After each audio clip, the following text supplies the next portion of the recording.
साहेबांसहित या कार्यक्रमाला उपस्थित होते। सिंधुदुर्ग जिल्ह्यामध्ये त्यांनी हा प्रातिनिधिक स्वरूपामध्ये उपक्रम सुरू केला होता।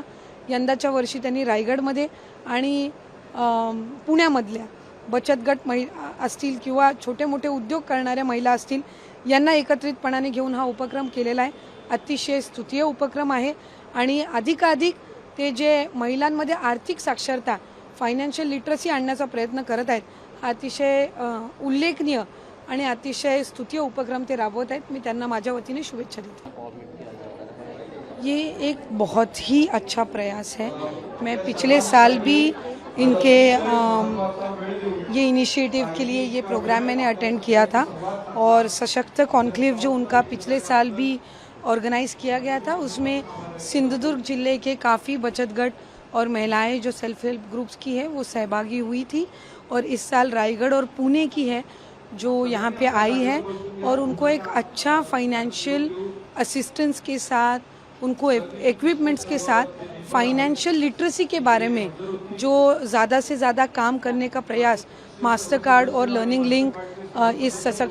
सशक्त कॉन्क्लेव की तरफ से कर रहा है, ये बहुत ही अच्छा प्रयास है उनका। और हम ये कोशिश करेंगे कि उनके साथ ज़्यादा से ज़्यादा और डिस्ट्रिक्ट्स में हम महिलाओं तक पहुँचें और उनके पास फाइनेंशियल लिटरेसी का ये जो पूरा उनका प्रोग्राम है, इनिशिएटिव है, वो ज़्यादा से ज़्यादा स्प्रेड करें और उनको उनमें अवेयरनेस स्प्रेड करें।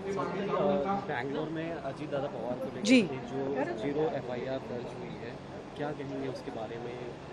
ये हमारी भी ये पहले से ही मांग रह चुकी है। आदरणीय हमारी उप मुख्यमंत्री और हमारी राष्ट्रीय अध्यक्ष सुनेत्रा काकी ने जब पहली जिम्मेदारी ली तो सबसे पहला उन्होंने जो पत्र आदरणीय मुख्यमंत्री देवेंद्र फडणवीस सर को दिया वो यही था कि इस पूरे मामले में हमारे जो नेता अजीत दादा है, जिनको हमने खोया है, एक हादसा हुआ है, तो उनके पूरे इस हादसे की CBI CID इंक्वायरी होनी चाहिए। हर एक जो एजेंसी है जो इसमें एक्सपर्ट है उनसे इंक्वायरी की जानी चाहिए और उनका एक कलेक्टिव रिपोर्ट, एक नोडल ऑफिसर,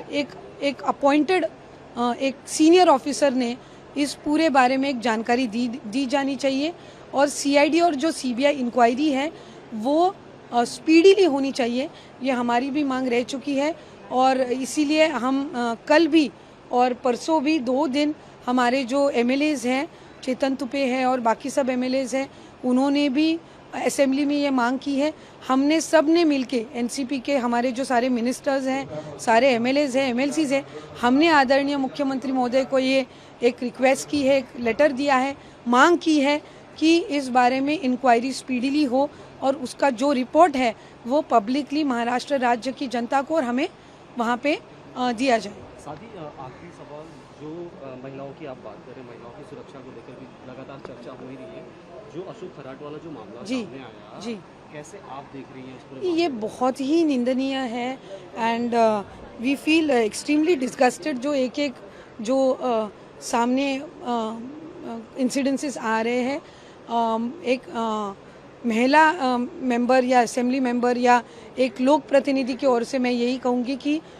इस बारे में आदरणीय मुख्यमंत्री देवेंद्र फडणवीस साहब ने एक SIT स्थापित की है और ये जो SIT है उनको एक महिला सीनियर ऑफिसर लीड कर रही है और इस बारे में पूरी जो इंक्वायरी है वो शुरू है। और ज़्यादा से ज़्यादा इंक्वायरी करके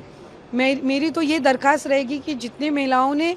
कंप्लेंट की है और भी कुछ हो, उनको भी कुछ इस बारे में जानकारी हो तो वो भी पुलिस तक वो जानकारी पहुंचाए और पूरी जांच इस बारे में होनी चाहिए। उसमें जो दोषी है उनको तो सज़ा मिलनी चाहिए, मतलब इनके ये तो है ही खराज, और इनके अलावा भी और दोषी हो उन पे भी कार्रवाई होनी चाहिए। और जो पीड़ित महिलाएं हैं जिनको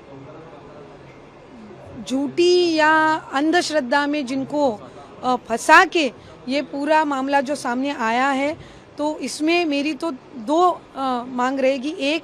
तो उनको न्याय मिलना चाहिए और ये हमारा शासन करेगा, इस बारे में मुझे पूरी गारंटी है, पूरी शाश्वती है। लेकिन और एक मेरी ये रहेगी कि एक अंधश्रद्धा निर्मूलन का एक प्रोग्राम जो है, जो स्टेट वाइड हमें शासन की ओर से आगे लेके जाना है कि ऐसे जो अलग अलग व्यक्ति रहते हैं जो खुद को एक मोर देन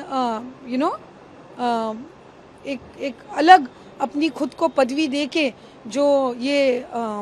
अंधश्रद्धा फैलाने का काम करते हैं, उस बारे में ज़्यादा से ज़्यादा अंधश्रद्धा निर्मूलन के जो कैंपेन्स है वो राज्य में दिए जाने चाहिए। और ये भी हमारा प्रयास रहेगा और ज़्यादा से ज़्यादा महिलाओं में ये अवेयरनेस होना चाहिए कि हमने एक लाइन ऑफ कॉन्शियसनेस होनी चाहिए कि क्या सही है, क्या गलत है, क्या चीज़ों में हमको गलत गाइडेंस दिया जा रहा है, उन सब का एक अवेयरनेस ये होना चाहिए। ये पूरे मामले में तो मुझे ज़्यादा से ज़्यादा उस प्रति हमें ध्यान देना चाहिए। ये मुझे एक महिला लोक प्रतिनिधि की मैं जो हूँ उसकी तरफ से मुझे ये लगता है। अच्छा, विपक्ष ये भी कह रहा है कि जो सरकार में जो भी बड़े नेता हैं वो लगातार अशोक खराट से मिलते रहे। जो रूपाली चाकंदर की बात की जाए, इन सारे आरोपों को किस तरह देख रही हैं? एक बात मुझे आप सबके माध्यम से बतानी है कि ये बात हमारे मुख्यमंत्री देवेंद्र फडणवीस साहब ने भी स्पष्ट की है कि अनेक नेताओं के, वो ऑपोजिशन में हो, वो सरकार में हो, एमएलए हो, एक्स एमएलएज हो, एमपीज हो, या कोई किसी भी ऑपोजिशन के एक्स मिनिस्टर्स हो, या उनकी फ़ोटोज़ उनके साथ है, मुलाकात, लेकिन उनमें से किसी को भी